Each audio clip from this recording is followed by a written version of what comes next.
If Perez Hilton can struggle, who else is suffering in silence? You're listening to Emotional Intelligence Developer. There are moments on social media that shock millions of people. But sometimes, underneath the shock, there is a much more important conversation we need to have. Recently, Perez Hilton was hospitalized after a disturbing TikTok livestream in which he appeared to self-harm. His family later said he was in serious, but stable condition. I'm not going to describe the footage. And I'm not going to encourage you to search for it. Because the graphic details aren't what we need to remember. What we need to remember is this. Someone can look successful. Someone can be famous. Someone can have millions of people watching them. And they can still be struggling deeply on the inside. So let's talk about what this means for the rest of us. 1. Mental health doesn't care how successful you are. You can have money, a career, a family, followers, a beautiful home, or a life that looks perfect on social media, and still feel completely overwhelmed inside. That's one of the most dangerous misunderstandings about mental health. We look at someone else's life and assume they're okay because their life looks okay. But you can't always see someone's emotional pain from the outside. Sometimes the person making everyone laugh is the person going home and falling apart. Sometimes the person constantly posting is desperately trying not to feel alone. And sometimes the person saying, "I'm fine," isn't fine at all. 2. Don't turn someone's crisis into entertainment. When disturbing content appears online, people share it. They screen record it. They repost it. They comment on it. They send it to friends. And suddenly someone's worst moment becomes entertainment for millions of people. Stop. You don't need to watch it. You don't need to share it. You don't need to describe it. And you certainly don't need to make jokes about it. If someone is experiencing a mental health crisis, they're a human being before they're content. 3. Pay attention to the people around you. You don't need to be a psychologist to check on someone. Sometimes it starts with one simple question. Are you actually okay? Not. How are you? Because most people automatically answer that question with, "I'm fine." Ask again. Seriously, how are you doing? And then listen. Don't immediately judge. Don't lecture.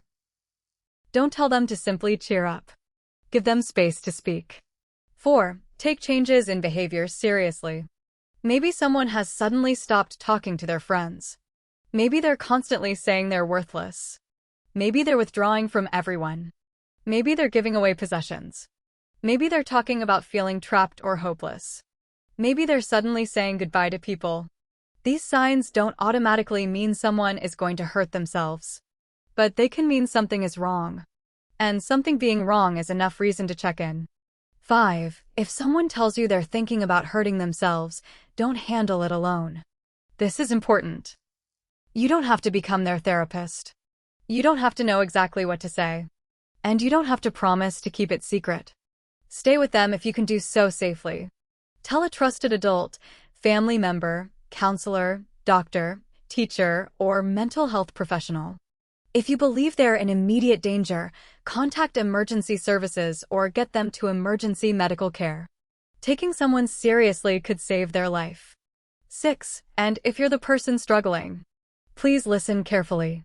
You don't have to wait until things become unbearable before asking for help.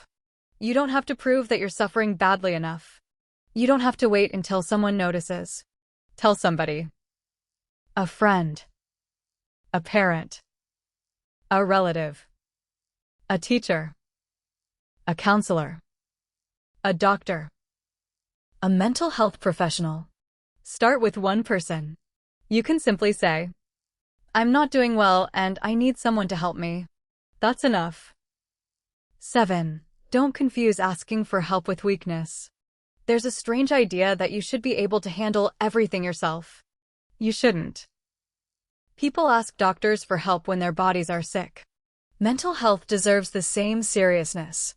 Getting help doesn't mean you've failed. It means you've recognized that something needs attention. And that's a strength. 8. Social media can make suffering worse. When you're already struggling, constantly watching other people's lives can make you feel like everyone else is happy except you. You're watching holidays, relationships, money, success, perfect bodies, perfect families. And you're comparing all of that to your worst moments. Remember, you're comparing your reality with someone's edited presentation of theirs. And if social media is making your mental health worse, step away. Mute accounts. Unfollow people. Take a break. Turn the phone off. Go outside. Talk to somebody in the real world. Your well-being is more important than staying updated. 9. If you're watching someone else's crisis online, don't become part of the problem. Don't share the footage. Don't encourage the person. Don't mock them. Don't leave cruel comments. Use the platform's reporting tools when appropriate. If you genuinely believe someone is in immediate danger, contact emergency services or someone who can physically reach them. A comment saying, "Get help," may not be enough. Real intervention sometimes requires real people.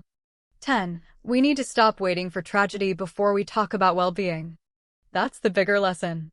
We shouldn't only discuss mental health after someone reaches breaking point. We should talk about it when people are doing okay.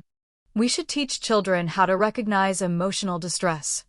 We should teach teenagers that asking for help isn't embarrassing. We should teach adults how to have difficult conversations. And we should create communities where people don't have to hide their pain until it becomes a crisis. 11. If you're listening and you're struggling right now, you don't need to solve your entire life today. Your next step might simply be telling someone, "I'm not okay." Then let that conversation begin.